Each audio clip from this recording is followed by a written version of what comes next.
Good morning, breakfast idea, fried sausage with fried eggs. Ito naman ang sinangag. May carrots, may fried beef, saka may itlog. Ginisa sa bawang, sibuyas. Ayan. Ito naman, nagpakulo ako ng tubig. Ginisa sa bawang, sibuyas, luya. Saka lalagyan ko na to sayote. Pwede rin ng papaya. Ngayon, palalambutin to bago ilagay ang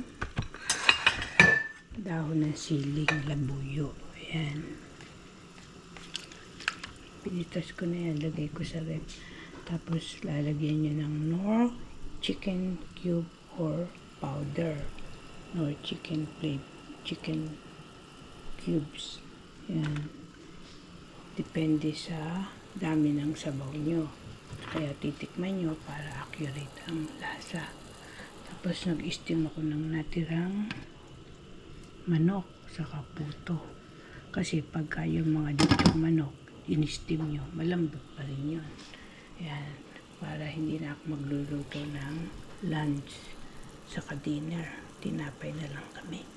Thank you for watching. Be sure to subscribe to watch and learn more ideas. Mas masarap kasi ang sayote kaysa sa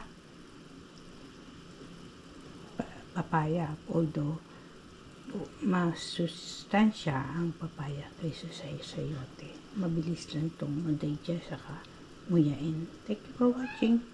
Bye.